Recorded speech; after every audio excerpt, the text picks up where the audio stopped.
go now to our two trending stories today that involve the department. And the first one is the helicopter pad article. And here's the LA Times screaming headline from last week. Sheriff's Department made a helipad near Villanueva's home. The landowner wants it gone. Okay? That's big screaming news from the LA Times. The city news service picked it up, and then of course all the local press followed suit, and they repeated the same story. And one channel, I think it was 2 or 9, went so far as to go interview people who claimed to be neighbors. However, reviewing the footage and talking to my actual neighbors, no one's ever seen these people before, so we don't know who they are. But Channel 5 did go out and talk to a real neighbor, and the real neighbor actually expressed support for the fact that there's an emergency landing zone in a very remote location in the event that there's a need for it. So that is on the one hand. On the other hand, let's go to the main argument from Southern California Gas Company that we had no permission to do what we did. Well, it turns out we did.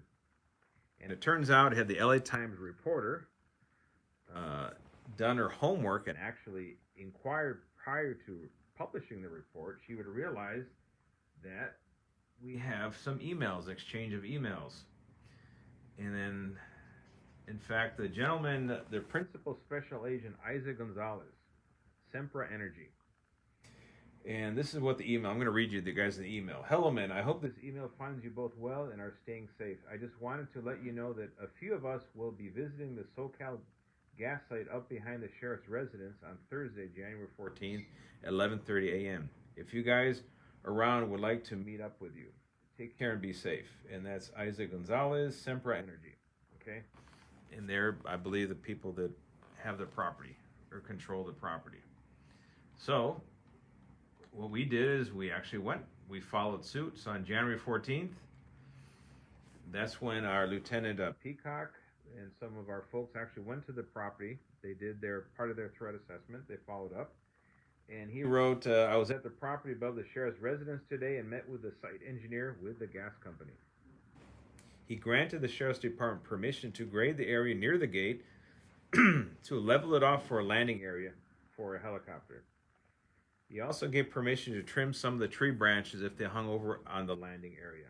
He specifically said no concrete can be used. If you have any questions, please let me know. So, it turns out that site, the aerial photographs of that site, before and after look suspiciously the same because there was a major turnout area in dirt that followed along the asphalt road that was next to it to the east. And that is, so there was no concrete, there was no soil brought in, there's no windsock, there's no blinking red light or anything you would associate with a helipad. So I think the LA Times went overboard on this in trying to depict some nefarious activity that was done to benefit me personally. And again, when you go into the details, which shame on the Times for not doing their job, doing their homework first before printing this poorly researched article.